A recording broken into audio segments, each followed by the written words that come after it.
और जैसा कि इस वीडियो में मैंने बताया था कि आपको एक एक्सरसाइज बताएंगे जिससे कि आप बिना 1 रुपया खर्च किए अपने दांतों में जो मसूड़ों की समस्या है, यानी कि जो गम रिसेशन की समस्या है, उसको आप कंट्रोल कर सकते हैं, उसको आप फिर से सही कर सकते हैं। तो उसके लिए क्या करना है कि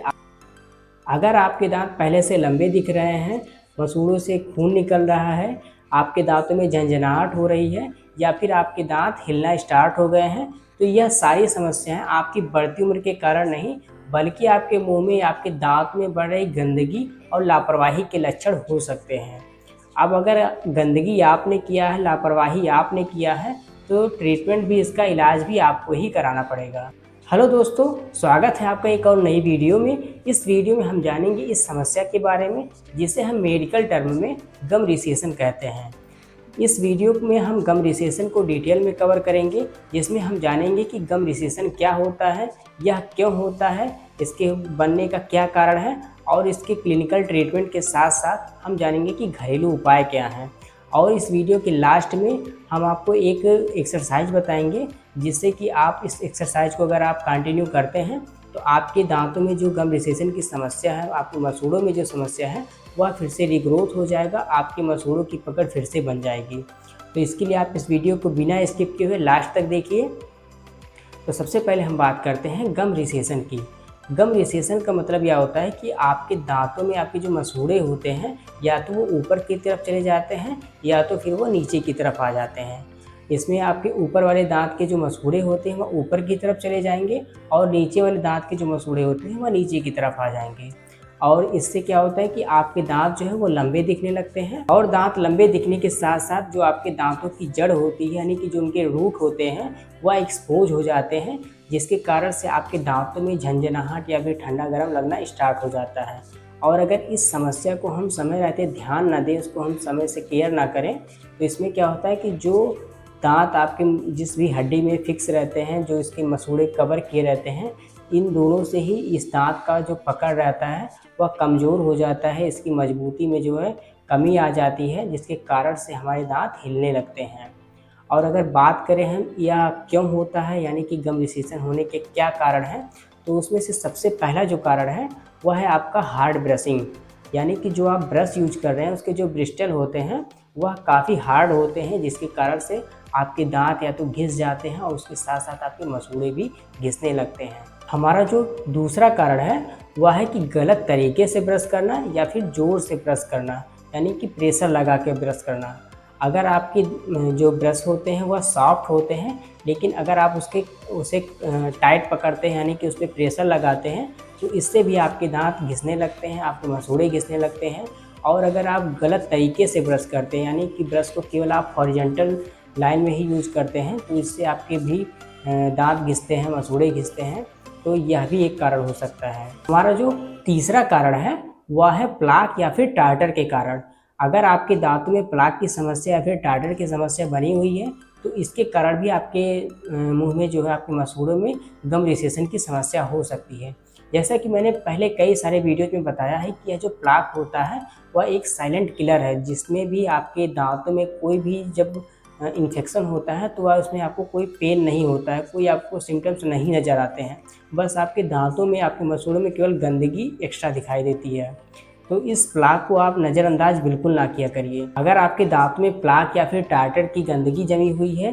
तो उसके लिए ऑलरेडी इस चैनल पर वीडियो अपलोडेड है, वहाँ से आप वीडियो को जाकर देख सकते हैं, या फिर हम आई बटन पर लिंक दे देंगे, आप वहाँ से वीडियो को देख लीजिए, जिससे कि आपके जो दांत में प्लाक या टार्टर की समस्या है उसको आप पहले ख़त्म कर लीजिए। अगर यह लेयर ज़्यादा समस्या है तो उसको आप प्रोफेशनली क्लीनिंग करवा लीजिए, अल्ट्रासोनिक से सफाई करवा लीजिए।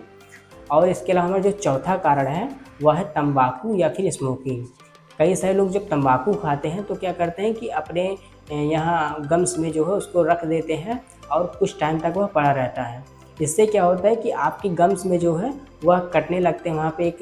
समझिए वहाँ की जो गम्स होते हैं वह काफ़ी कमज़ोर हो जाते हैं, जिससे कि वहाँ पे थोड़ा सा अल्सरेशन भी हो जाता है और आपके मुंह में कई थोड़ा सा बदबू भी होते हैं, इन्फेक्शन भी हो जाते हैं। तो अगर आप भी तंबाकू खाते हैं और उसको अपने मसूड़े के पास रख लेते हैं तो ऐसा बिल्कुल भी ना करें। और इसके अलावा हमारा जो पाँचवा कारण है वह है कि यह प्रॉब्लम जेनेटिक हो सकती है। यानी कि अगर आपके घर में, आपके परिवार में कई सारे लोगों को दाँत की, जैसे कि पायरिया यानी कि कैविटी और जिंजिवाइटिस की अगर समस्या, मसूड़ों में स्वेलिंग आ जाती है, उनके मसूड़ों से ब्लड आता है, तो हो सकता है कि आपको भी यह समस्या हो जाए। और इसके अलावा हमारा जो छठवां कारण है वह मसूड़ों में किसी इन्फेक्शन को बताता है, यानी कि अगर आपके मसूड़ों में जिंजिवाइटिस है या फिर पेरियोडोंटाइटिस है, जिसमें आपके मसूड़े में स्वेलिंग आ जाती है, आपके मसूड़ों से ब्लड आने लगता है, पायरिया है, तो ये सारी समस्या होने के कारण आपके दांतों में गम रिसेशन की समस्या हो सकती है। और इसके अलावा हमारा जो सातवां कारण है वह हो सकता है कि आपके प्रेगनेंसी के दौरान जो हार्मोनल चेंजेस होते हैं, इसके कारण से भी हमारे मुंह में कई सारे चेंजेस, बदलाव दिखते हैं, जिससे कि आपके दांतों में कैविटी का होना, प्लाक का जमना और मुंह से बदबू आना। तो ये सारी समस्याएं होती हैं जिसके कारण से भी हमें गम रिसेशन की समस्या हो सकती है। और गम रिसेशन कभी भी डायरेक्ट नहीं होता है, या तो आपकी ब्रशिंग टेक्निक गलत रहती है, या तो फिर हार्ड लेयर आपका जो ब्रश है हुआ रहता है, या तो फिर आपके दांतों में प्लाक जमा रहता है, जिसके कारण से गम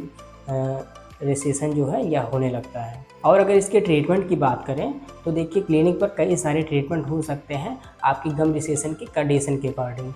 ज़्यादातर जो होता है वह क्लिनिक में आपकी स्कैनिंग की जाती है, रूट प्लानिंग की जाती है, डीप क्लीनिंग की जाती है, जिससे